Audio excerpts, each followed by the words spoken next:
As I've said before, I'm Jake Mulder. I'm part of the Fuller Youth Institute. And what I want to talk about here is a little more of our research from a project called Growing Young. This is the one where we were studying those 250 churches in the United States to look at why do young people love those churches. We came to call those churches that are growing young, and a quick definition for you. So we called them growing young because the typical church in the United States is growing old. And when we say growing old, its facilities are getting older. The average age of congregants is getting older. So we were looking at churches that were headed in the opposite direction. What about churches that actually have more and more young people who are part of them? So our definition here, we were not studying churches that were shrinking or aging, but churches that are growing and involving and retaining young people, which brings overall vitality to the whole church. So the simple part of that is the young, they had a lot of young people. The growing is when you have a church that has young people that's a part of it, young people tend to bring that energy, passion, vitality along with them. When we got into this study, there were several things we found your church does not have to do or have to engage young people. I could give a much longer list, but just a few items on here. Sometimes there's a myth out there that you have to be a big church to engage young people well, and we found very small churches engaging young people well. We found sometimes people think that young people only show up to church in the Bible Belt, so we need to go south if we're going to get young people to show up. We found churches that were alive and well in the Northeast or the West or all different areas. Sometimes there's a myth out there that, well, to really attract teenagers or young adults, we need to be a new church. We need to be a church plant. We found churches that were 150 years old or older that were thriving in their ministry with young people. And sometimes people might think they have to be non-denominational. Young people only want to show up to a non-denominational church. We found many traditional denominational churches that were engaging young people well. What we found in our research was that there were 6 areas of the church that matter most. We call them the 6 core commitments. Okay, 6 core commitments.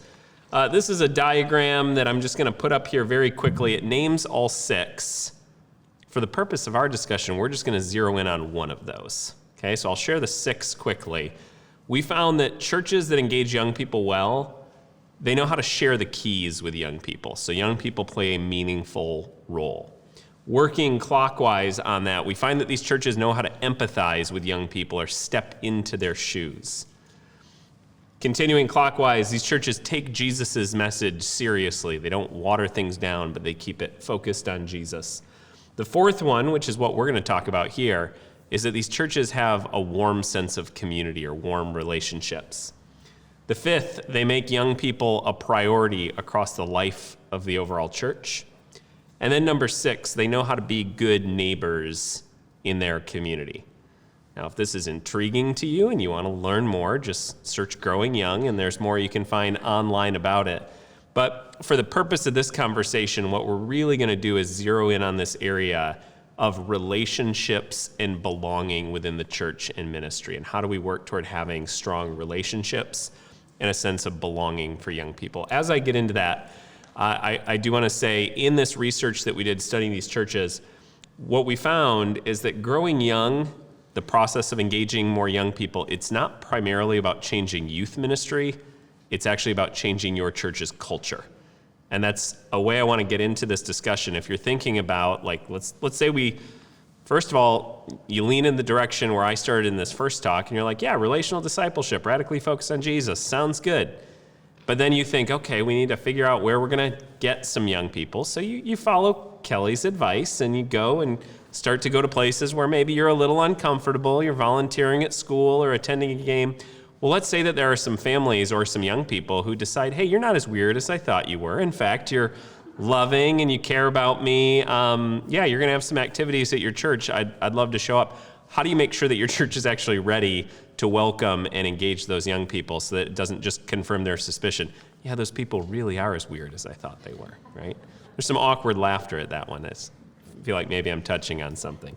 But in fact, it's not just about shifting the youth ministry, right? And that's what's intuitive to us naturally, is if we want to do something for the young people, how do we get the youth room ready? Or how do we get our youth ministry ready?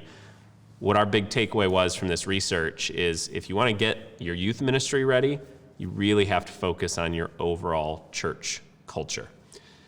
Now, we're just going to take one bite-sized piece of that, and that's this one. Fuel a warm community. Within your church or ministry, how can you fuel a warm community? When we asked young people in our study, and we talked to well over 1,000 teenagers and young adults who are part of churches that they love, and we asked, what is it that you love so much about your church? There were two words, it was a phrase, two words that stood out more than anything else. And these were the two words that young people use. They said, I love this church because it's like family. Okay, it's like family. And oftentimes this was teenagers or young adults who maybe didn't feel so at home with their biological family, and they were looking for a group of people who would love them and know them and accept them. And so often when we came across young people who loved their church, it was because they came across a group of people who had become like family to them. Now, when we were doing these interviews and we were paying attention to the words that young people use, there were a handful of words that young people used quite a lot. They would say things like, my church is welcoming. My church is accepting. My church is a place that I can find belonging. My church is authentic or honest. My church is hospitable. My church is caring. And as they were using words and phrases like that, they were telling stories that fit with those themes. One of the things I love about working for a seminary is we have a school of psychology and people who do that sort of research. So we talked to some of the research professionals in the psychology area. And one of the things that they said was, well, if you look at all those words actually hold together pretty well, and they hold together around something called warmth. Okay, warmth is that idea, if you picture, kind of sitting by a warm and cozy fire.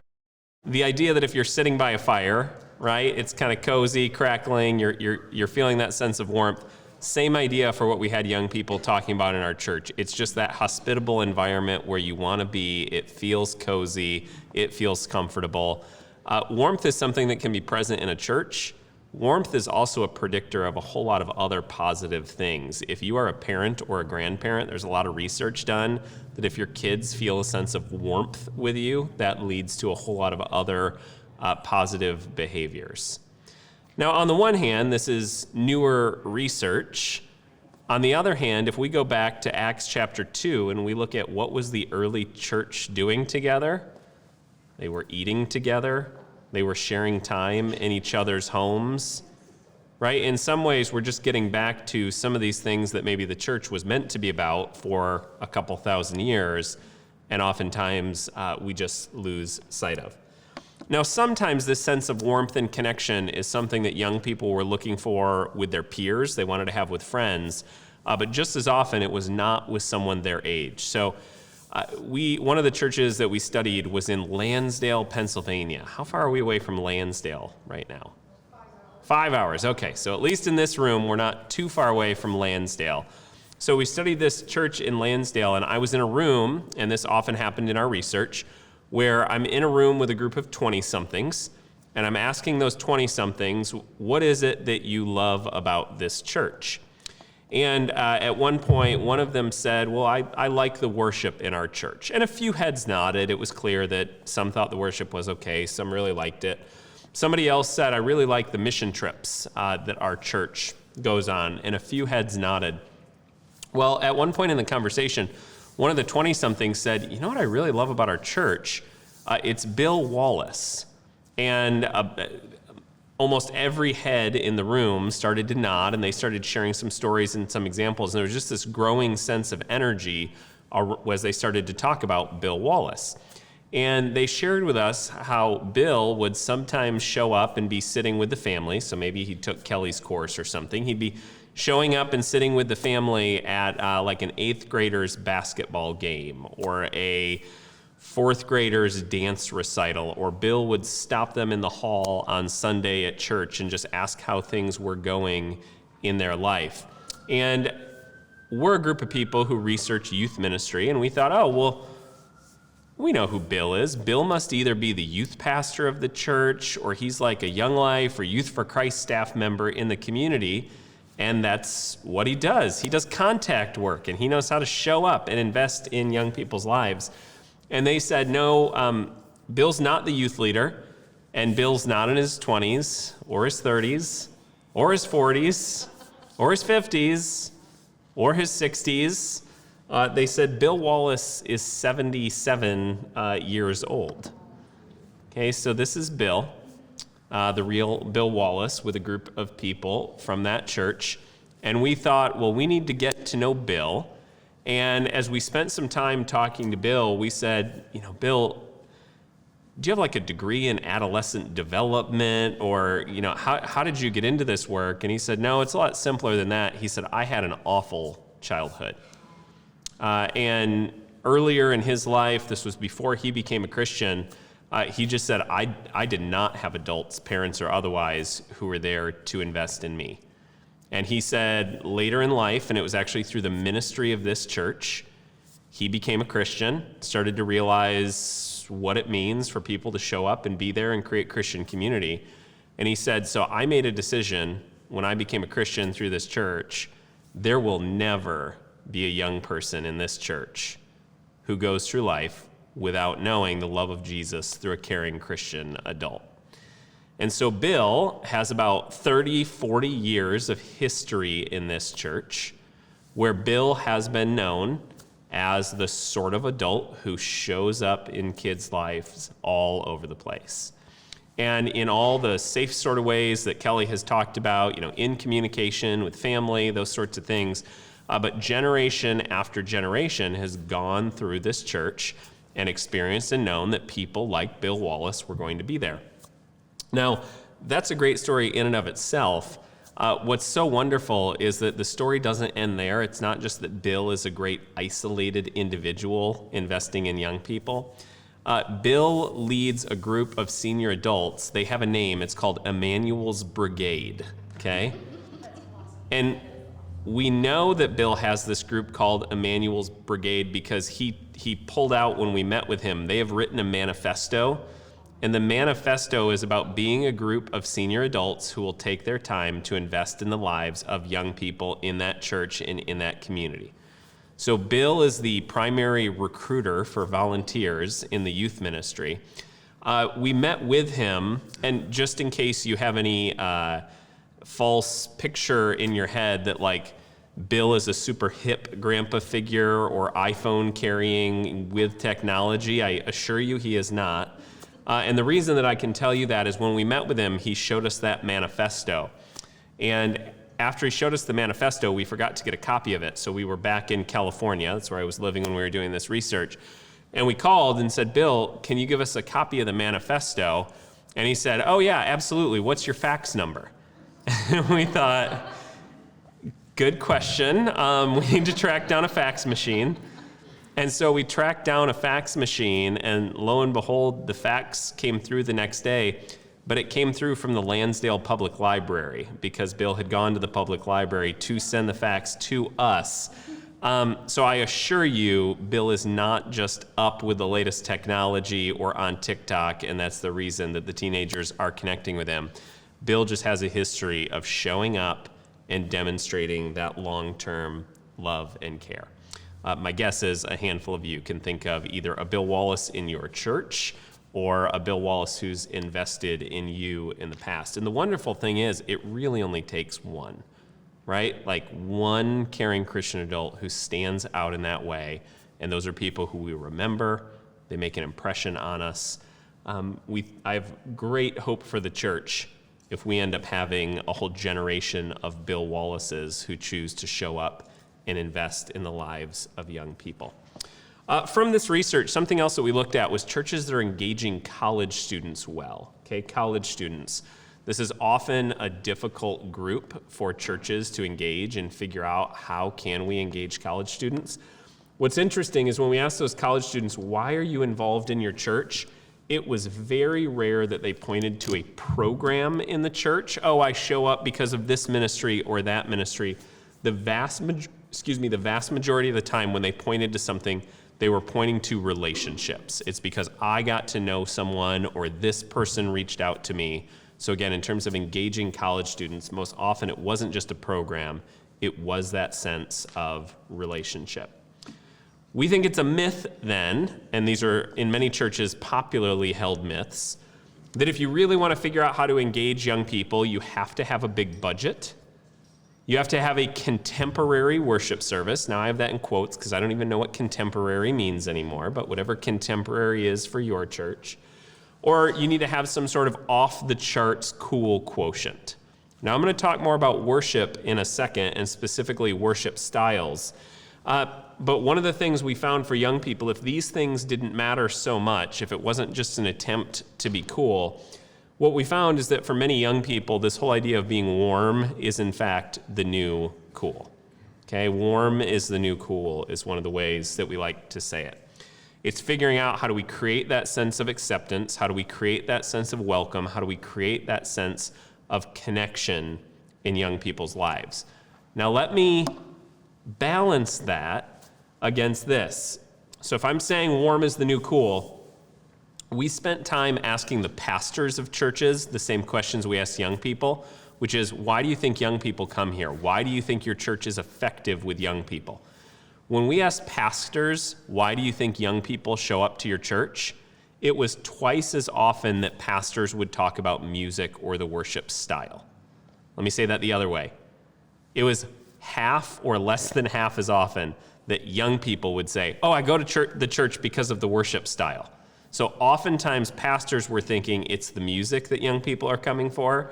The young people are saying, no, it's the relationship and it's the connection. What this might lead you to is if you're thinking about, well, we want to engage young people, how do we change the worship to be the sort of worship young people may want to engage? Changing the worship service is probably not your best front door to most young people. And that may be counterintuitive for some of us who are pastors, and that's what we plan. Because again, if you're responsible for planning Sunday worship and you want to have more young people, normally the first thing you'll do is think, how do we make our Sunday worship something that young people will come to? I'm not opposed to that by any means. That might just not be it might not be your best front door for young people. Your best front door might be the relationships, the connection, all the other things that need to be formed. I'll give you one quick example. We worked with a church in downtown Indianapolis, and this was a historic Roman Catholic congregation that had once been very large, but people had moved out of downtown Indianapolis back in the 80s and the 90s. This church had declined. And then in early 2000s, this church had a huge resurgence. It grew to the point that the Roman Catholic Church had described them as one of their most vibrant parishes in the United States. And we ended up talking to the priest of that church and said, hey, thinking back to the early 2000s, like, how did you change Mass or how did you change your worship to get all these young people to show up? And he said, oh, that's not at all where we made the changes.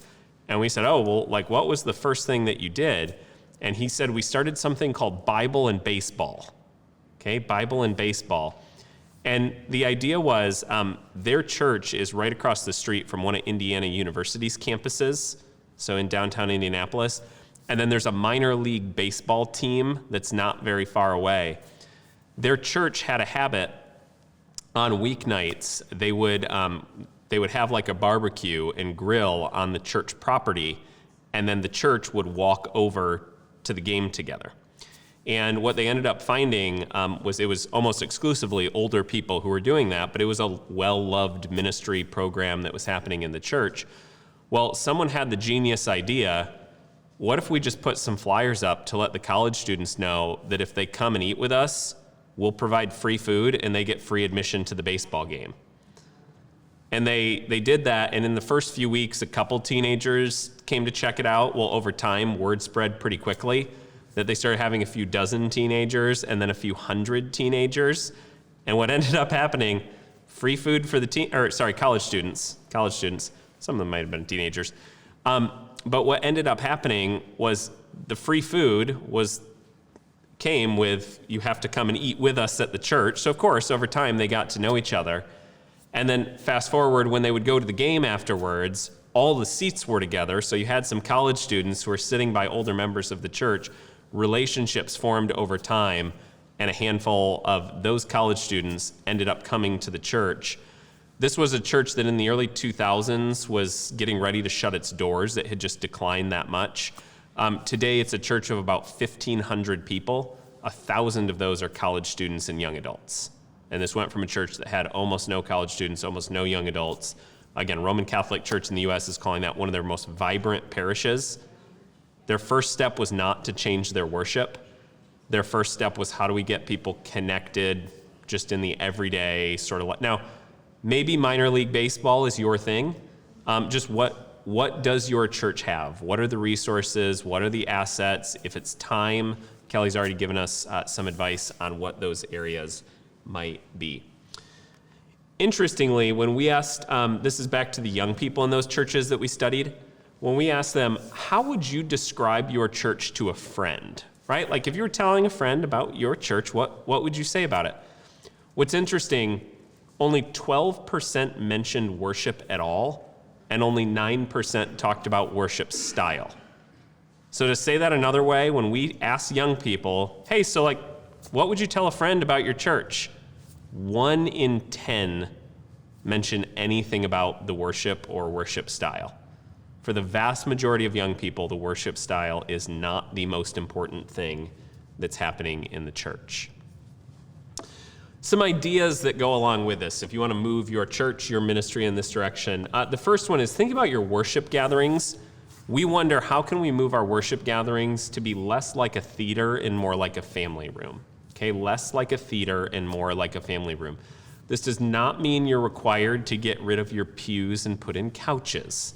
For some of you, you might be ready for that. For others, that would be a step too far.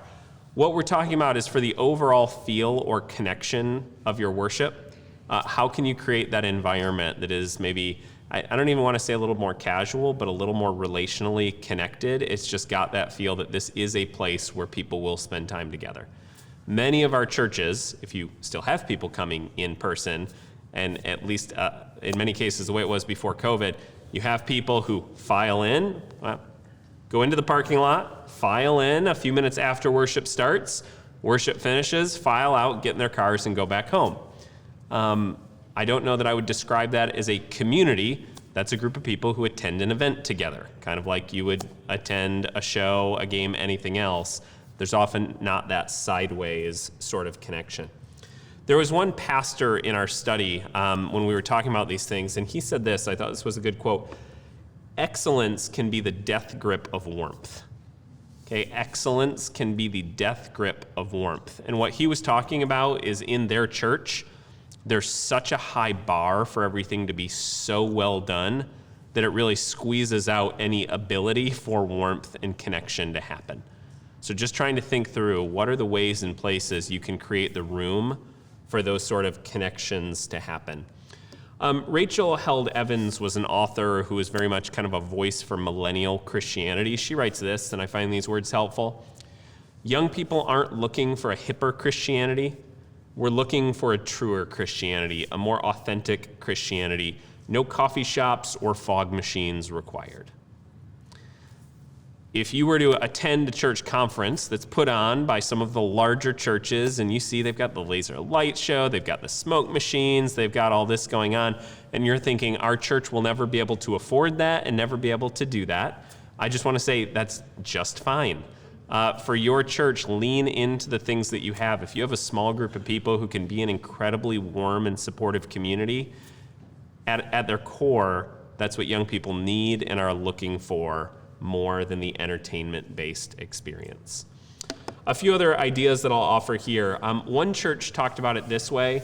They try to create both on-ramps and road trips, okay? On-ramps and road trips. Here's what that means. When it comes to on-ramps, the idea is on-ramps into community, on-ramps into relationship. If you have a Bible study in your church that has met with the same group of people the same morning of the week for 40 years, that might be a very difficult community to break into. So are you providing any opportunities where people can actually get involved in relationship and community for the first time? The other is road trips. For a lot of young people who have changing lives and changing schedules and changing jobs, if you offer one opportunity to sign up for activities and it happens at the start of the year and you commit for the rest of the year and there's not another opportunity to get involved until the next year, you're not giving young people many opportunities to engage that fit their life and their schedule. This church talked about road trips as the idea of just experiences in short-term community. Having a Bible study or something that's going to meet for the next 6 weeks, and then having another short-term opportunity that might just fit what young people are ready to commit to better than committing to something for the entire year. Another idea that we have with this that we like to think about is how we can create a 5-to-1 ratio with our young people, okay, a 5-to-1 ratio. Oftentimes, when it comes to youth ministry, we tend to think about like a 1-to-5 ratio, 1 adult to every 5 kids, or if you have a minivan, then maybe it's a 1-to-6 ratio or something like that. We actually want to flip that idea on its head and say, instead of having 1 adult to every 5 kids, what if we're surrounding every young person with 5 adults? Now, that doesn't mean you have to have 5 Sunday school teachers for every 1 young person or 5 small group leaders. What we are talking about is, are there 5 adults that if a younger person were to show up at the church, someone is going to know that young person's name? Someone will actually walk across part of the church to say hi to them. I'm glad that you're here. 5 adults that young person knows, these are people that I can count on. The idea was shared earlier on the whole idea of prayer partners. We have often found that having adults pray for young people can be a very easy way to get into this. That if you were to recruit, and there's nothing magical about 5, but starting with 5 adults who are thinking about this young person, who are praying for this young person, that can often be an entree into deeper forms of connection. As those adults are thinking about and trying to invest in young people, we're back to these words, identity, belonging, and purpose. We think that often we need to push deeper than just asking what is entertaining young people, and we need to push to the deeper questions they're asking about the world. So it's for these adults to be thinking about, what are the questions these young people are asking? What are the wonderings that they have about who they are? That's an identity question. Where they fit? That's a belonging question. Or what difference they make? That's a purpose question. We would say oftentimes these are the deeper questions that are driving young people. They're asked across culture, across socioeconomic status, across region of the country. They're asked in different ways, but the more that we can actually journey with young people through the deepest questions that they're asking, the pains that they're experiencing, the excitement that they're experiencing, we think we stand a better chance of connection and relationship. A couple more ideas, and then we'll give you one quick story. We think that oftentimes adults in our churches just need practical skills for how to talk to and how to relate to young people. We would invite you to share this phrase with those in your church. The phrase is, tell me more.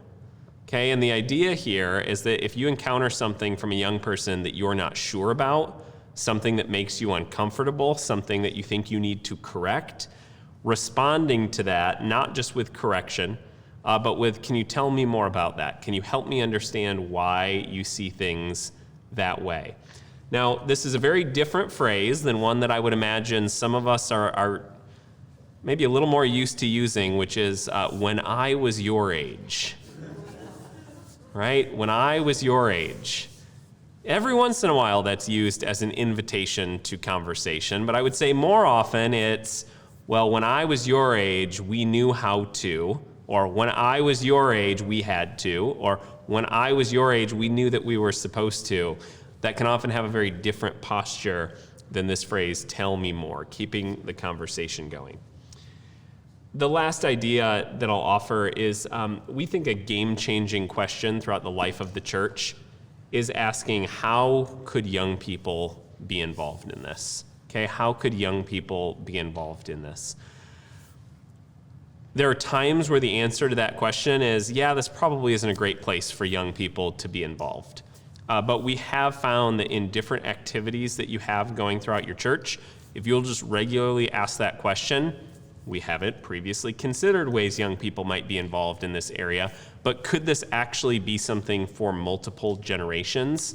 Or it could be an intergenerational approach to ministry. It can begin to unlock a lot of possibilities. I've already said that if you have a smaller church, I actually think you're at an advantage for this idea of warmth. The idea of being relational and connected is something that you can likely do as a smaller church. Let me say, if you are not in a smaller church and you have a medium-sized church or a larger congregation, we don't think that you can get off and say, oh, we'll do well at programs. It's the smaller churches that will do well at relationships. We actually worked with a 10,000 person church in Florida, where the young people we talked to in that church said it was the warmest church that they had ever been to.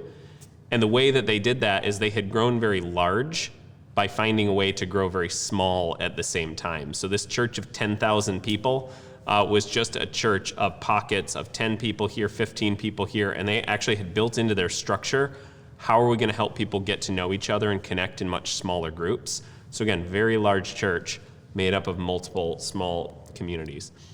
I want to show you a video of someone named Myron. I didn't actually plan it this way, but Myron is a Young Life volunteer on the West Coast. And with this idea of finding warmth and belonging in community, we had done a project a few years ago where we asked churches, we asked young people, we asked parents to nominate someone who they think is just investing in the lives of young people in a really great way. And Myron was one of the people who was nominated for that.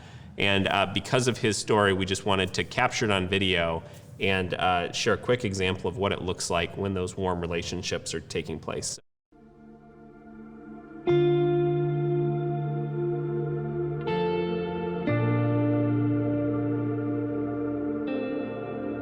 This is a picture taken at the prom. I was chaperoning, and a bunch of the guys on the basketball team came up and wanted to have their picture taken with me. I'm in touch with most of them today. Some of these guys will call me boss man or big dog or G-My.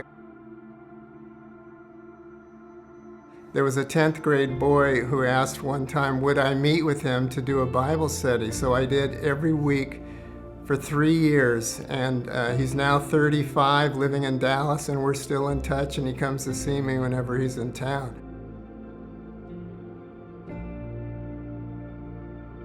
On Monday, I'm going to get together with a man now 60 years of age who I took to a Young Life camp in 1974.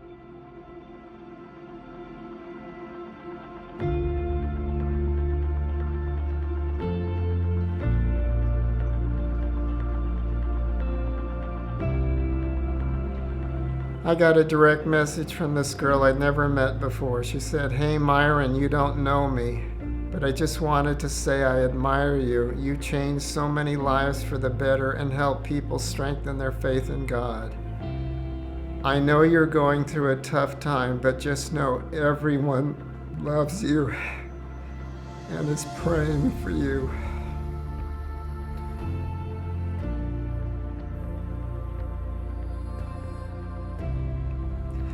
I've been getting so much of this lately, so many texts and messages from kids telling me they're praying for me, thanking me for the impact I've had on their life.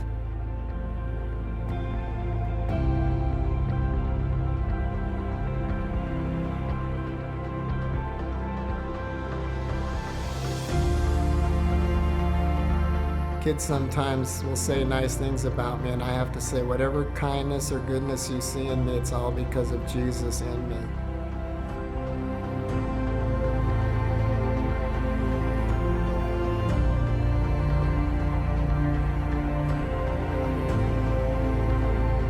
Young people today need and want and are looking for adults who will take the time to listen to their stories without judgment, without criticism.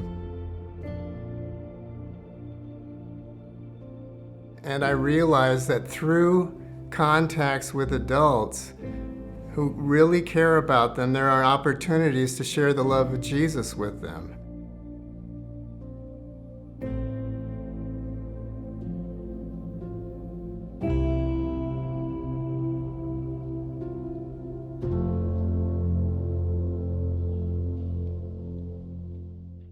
So I'll leave it with, for the future of what church ministry looks like in our country, we think the more Myrons that we have, the more Bill Wallaces, the people who are willing to take that step to engage in relationship, conversation, that's what makes the difference in ministry and in forming the faith of a next generation. So I'm going to leave it there, and we will go ahead and open it up for probably about 5-10 minutes of questions.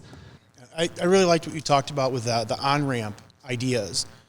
Could you give a couple more of your favorite examples of a good on-ramp idea for young people? Yeah, definitely. Although what I'd love to do is actually maybe open it up to the room. I think we can do this as long as I repeat what you say. I'm curious, has anybody seen recent examples of how you've created on-ramps? And again, an on-ramp is just chance for a younger person to step into community and relationship for the first time. If you want to use your outdoor voice, I'll repeat. Anybody have things you've tried, seen, thinking about? Hey, got one. Great. That's wonderful. So inviting someone, getting a discount on camp, that sort of thing. I will say another one we have seen is churches often have a lot of open space, right? Available space, facilities. Being willing to open that for different community use has been one on-ramp to connection that we've seen. Others, on-ramps to community? I was an ABC pastor who left my church when I began working for ABHMS. And my kids went into a little bit of limbo about where they belonged. My son kind of gravitated toward a church in town. My daughter left for college and is going on her own journey. But my son at some point needed volunteer hours for the Honor Society. And I thought, church, maybe there's a way for him to reconnect with our family church. So he went and he did a few weeks of kind of Sunday morning volunteering, and he got really into it. And the church actually created a position for him to do tech stuff, for him to do hospitality. A little bit of money can go a long way when you're a young person. I share that because I asked Jim to announce the ABHMS scholarships for college students. But there's a way to actually sometimes put out a very concrete need that young people have, and it gets them engaged in a way that they stay for the relationship. Absolutely. That's great. Any others? Maybe one or two more? When our younger son was in high school, we were members of this church, but he wasn't real engaged with the church, although he came. But the elderly man here who sort of took him under his wing and had him help him care for the devotional walk around here, and build a relationship with him that helped my son to feel useful in this church. He would come over and weed and help that elderly man, and that was sort of his entree to really feel connected with the church. That's great. Anybody else? I have the privilege of being the pastor for, some of you in this room know the name Keith Griffin, and he passed away in June. And one of the things that Keith was really good about, and most recently did in the last couple of years, was consistently showing up at the Stewarts and engaging with the woman behind the counter. And her daughter, I got to baptize her daughter in June this year. They showed up to church, and they got connected originally through our food pantry, right? So through Keith engaging them at Stewart's, then the food pantry, they now are members of our church, and and Emily is a huge blessing to our youth ministry. She actually serves on our our children's education board as a 18-year-old. That's great. One other one, this kind of bridges on engaging with the community. We have seen a number of churches find success by going to civic leaders in their community and just saying, how can we help? How can we be a good neighbor? What are the needs that are present here? And that can often lead you in a good direction.